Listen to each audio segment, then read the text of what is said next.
নমস্কার বন্ধুরা, সবাইকে স্বাগত আমার নতুন একটি ভিডিওতে। দেখো, তোমাদের যে ইংলিশ যে পরীক্ষা হবে ক্লাস 12-এ, তো ইংলিশ পরীক্ষায় তোমাদের যে 5-এর মান যে আসবে, তোমাদের কবিতা থেকে একটা 5-এর মান আসবে এবং গল্পের থেকে একটা, কবিতা থেকে একটা আর গল্প থেকে একটা, ঠিকই আছে, গল্প থেকে একটা তোমাদের 5-এর মান আসবে।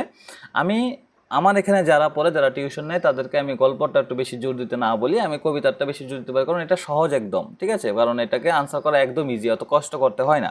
তোমরা চাইলে তোমরা দুটোই করতে পারো, তোমাদের ইচ্ছা, কিন্তু আমি বলবো যে তোমরা শুধুমাত্র যে কবিতাটা রয়েছে তোমরা এটা খুব ভালোভাবে একদম প্রিপেয়ার করো না, তোমাদের অবশ্যই কমন পড়তে চলেছে।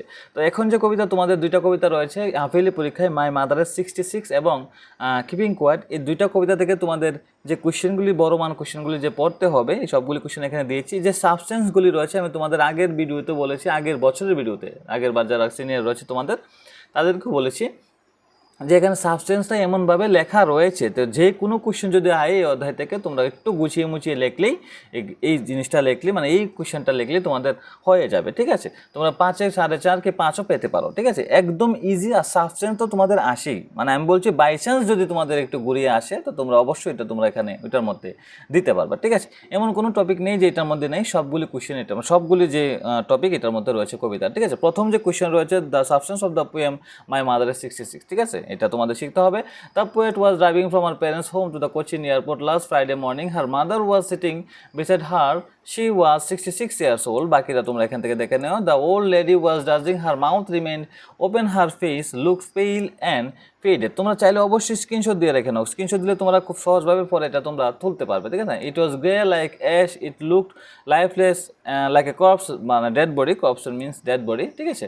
এরপর দেখো, when they were in the airport they had the undergo the security check. The poet was standing a few years away from her mother. She looked again at her mother. She felt pain to look at the colourless, ঠিক আছে। তোমরা অবশ্যই দেখে নেবে, তোমাদের বাংলা সহ তোমাদের একদম সুন্দরভাবে দিয়েছি, ঠিক আছে, তোমরা অবশ্যই দেখে নেবে এখান থেকে।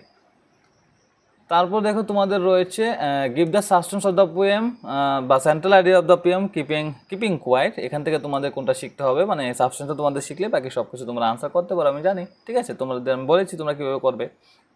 কিপিং কোয়েটের সাবস্টেন্স এখানে রয়েছে, the keeping quiet is a pitch poem written by the Chilean poet Pablo Neruda, তিনি চিলি দেশে ছিল, ঠিক আছে না। এখান থেকে তোমরা শুরু করেছি, দুইটা স্টেপে রয়েছে, একদম ইজি ইংলিশে দিয়েছি এখানে, তোমরা বাংলা সহ দিয়েছি যাতে তোমাদের কোনো অসুবিধা না হয়। এবং কিপিং কোয়েট থেকে আরেকটা কোয়েশ্চেন দিয়েছি, এটা হচ্ছে analysis the importance of the dramatic count to 12 keeping quiet. এই কোয়েশ্চেনটা একটু আসার চান্স রয়েছে, তার জন্য এটা দিয়েছি, ঠিক আছে।